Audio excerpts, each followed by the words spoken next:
Hi, welcome back to our podcast. Today we're talking about AI and travel tech.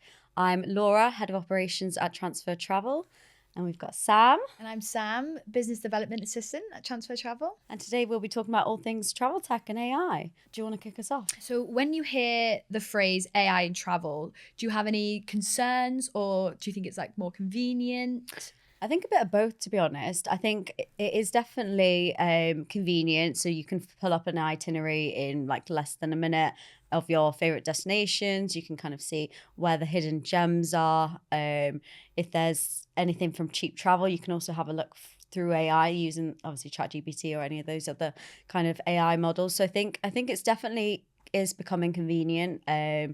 For sure. I think concerns around kind of personalization, there's a fine line between personalization and profiling.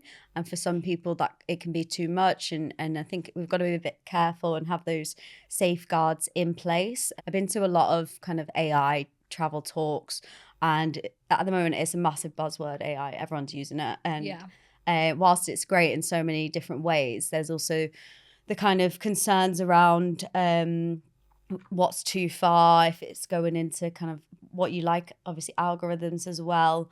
So I can definitely be really, really helpful and convenient. But yeah, I think obviously we've got to take it with a safety approach as well, and kind of have those safeguards up as well. Yeah, so definitely with like how much you use it. I feel like it's kind of like there to like help and not kind of do the whole thing for you. Like definitely assistance. Absolutely. And I think it's brilliant. I mean, we were speaking with Muscap earlier, and he was saying he uses it for scanning in kind of languages. So if the menu's in a different language, then you can use AI to filter that out. And I think that's such a brilliant idea, and something that I wouldn't have thought of to use it for. Yeah, no, definitely. And I know they've got kind of have you seen their new feature with your AirPods, and you can speak in real time and it translates it. And I think that's brilliant. And it does kind of bridge that gap and the kind of different cultural things that are going on now. So I think, it'll be interesting to see. I think it's moving quickly, and some of it is absolutely brilliant. And I think, it's changing the way we work, changing the way we travel. I think it is. I think it's very good, very exciting. So you've seen how travel's evolved in the past few years. What's the biggest thing that you've noticed with technology in travel? I think the biggest thing is kind of almost the seamlessness of it. So making kind of your travel experience smoother, and everything's a lot faster doing it through AI. You can find things out in a matter of seconds, which is brilliant. And I think that's kind of one of the biggest things. I know a lot of airports are implementing it, and those travel itineraries. There was a study in a survey by PwC, and they found that 40% of UK holidaymakers now research their options using AI. So I think that's quite a cool thing to do. And also Kayak found that 50% of British travellers use AI to book their holiday. So I think just kind of not necessarily the technology, but how we're using it, I think is massively changed in recent years as well. And it's becoming more common to do so. So I think, I think it definitely takes the edge off if you're like a nervous traveler and you don't know where you're going. Like I think when I travel, I like to know exactly how to get there. So I'll always get to the airport really early before, because I want to know exactly where my gate is. Like if I've missed my gate, or especially if you're in like some of the biggest like terminals. I was in Doha airport and I had to get off and go onto a train and to a different like terminal of the airport. And like that for me was really stressful, because I was like, what happens if I get on the wrong train, if I miss my flight? So definitely with like AI, they have like a way of like telling you exactly how to get to like your different gates. So I think like using that to make your experience a lot more easier. And I think people are always looking for easier ways to travel, make it seamless. There's nothing worse than stressful travel days. Absolutely. And I think at Transfer Travel, obviously we've been using in our tech and on our website, we use a lot of AI for different things. So when someone wants to sell their holiday, for example, rather than having like a long process, we use AI to filter the captions and make them like describe their holiday. So it would be, for example, say you're booking a flight and a hotel, so a vacation, like packaged holiday, and you're going to Spain, and then you can just type in your hotel, and then it will pre-populate kind of a description that is SEO optimized. So we're kind of making sure that your listing is looking as desirable as possible to make sure that you can sell it quicker, which I think's really good, because I mean, it's great writing your own description, but that can take up time. And if you want to just sell your ticket as quickly as possible and try and obviously recoup some of that money that you would have lost otherwise, I think using AI in that way is really helpful.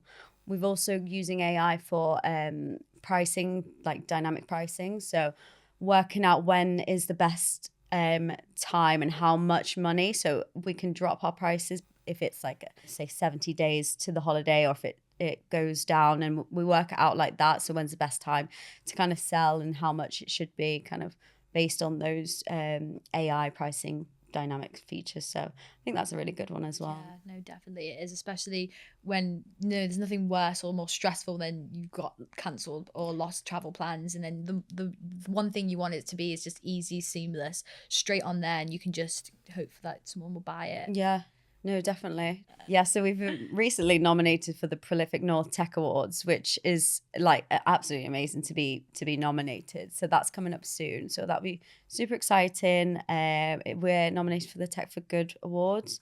So we'll see how that goes. See if we can get a win out of that. But even just being nominated and being featured, there's some really good lineups in the competition, so it will be good, and it'll be an interesting night that we're both going to. Definitely, so it'll be fun. I think definitely being noticed for all like the hard work and how like the website has like transformed. I think it's like getting noticed and getting out there, I think, is really like exciting. Yeah, and I think as well the Prolific North, because lots of the competition, they do focus on kind of the tech and smaller startups, which I think is really nice as well to be recognized in a kind of like a smaller environment. So yeah, super exciting. Can't wait for that.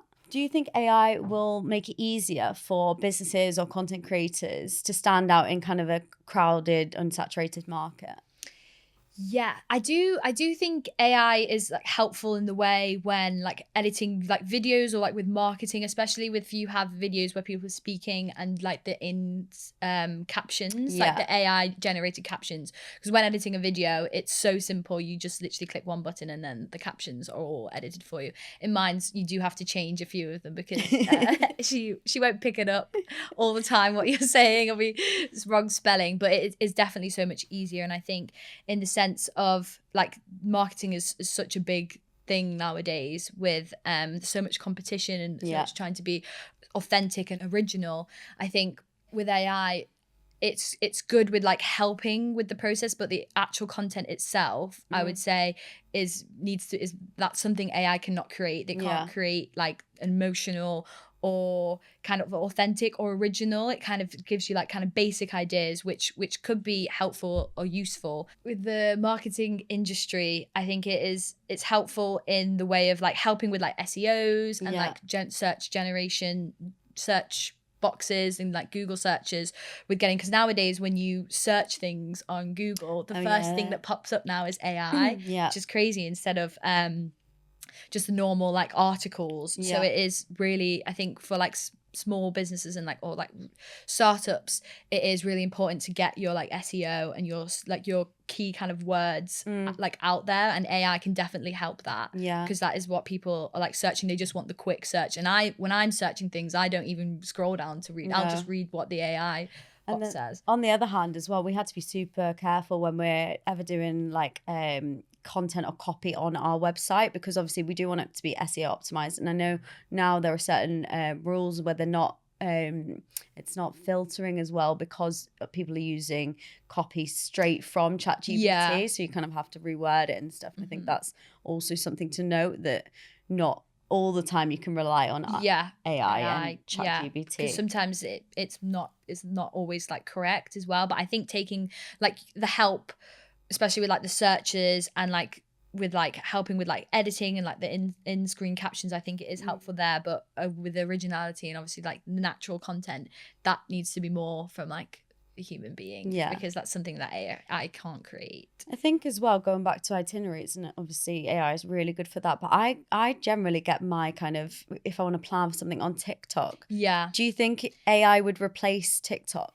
See, for that? I've never really used ChatGPT for an No. itinerary. I think sometimes it gives you very vague choices. I think with sometimes when watching a TikTok video and you have someone actually showing you it and talking about it, Yeah. I think that's what draws people more in. I'm more likely to watch something on TikTok knowing I can exactly see where the place Yeah. is, where you can go, whereas AI is just like, it's kind of just like Text. the screen and the Yeah. text. No, definitely. And get some like authentic kind of recommendations from someone who's actually been there. Exactly, yeah. Whereas AI, she's not been there. She's not been there. No. She's not been there. Whereas like the creators today are giving their like natural response. You know, they're like, this place is actually good because I have been there. Yeah. And I think some people would like using it almost as like an assistant, like an AI assistant, which I think is really interesting as well.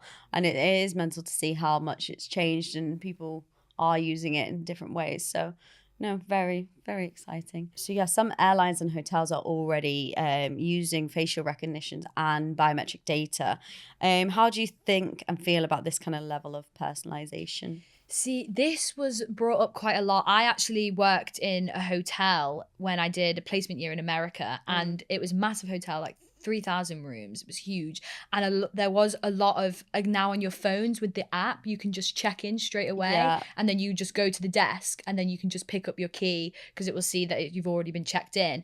I think that's like a good way in the sense of like if people are like, they've had a long like travel day and they just want their key. And then especially, I think a lot of them, you can even like use your phone to like to scan into your door as well. So you don't even need to stop by the reception at all. You can just go bypass. straight to your room and use your key and then go straight in, it was all good. Like it's such a good concept, but at the same time there's been things where it's gone wrong. We were in the hotel and someone had used their key to get into the room and someone's stuff was already there because the systems have like messed up and like two people were trying to check in at once and the room got assigned to both people. So it is good in the sense of for like getting people, if they're like long travel days, I think it is good, but then also it's not always reliable. Like AI isn't always consistent. And then some people do miss that authentic, like when you're checking in and like speaking to people, you know, knowing about the hotel, maybe you want to know about some recommendations, you want to know that you've actually checked into your room fully. And like I think some people might have difficulty with just going straight to a screen and checking in them rather to just a person. And especially with if you've got like complaints or something, the worst thing that you want to do is if you've got a problem with a room or anything you don't want to speak to a bot because they can't really sympathize with you. And that's all you want when you're like stressed, you're annoyed, something's happened, you've checked into a room and someone's there, you might have traveled hours. The last thing you want to do is talk to a screen and then them just be like, oh well the other thing, like obviously when you forgot your passport at the airport, not at the airport, at the apartment, like no one, AI wouldn't have been able to driven in a taxi 4 hours.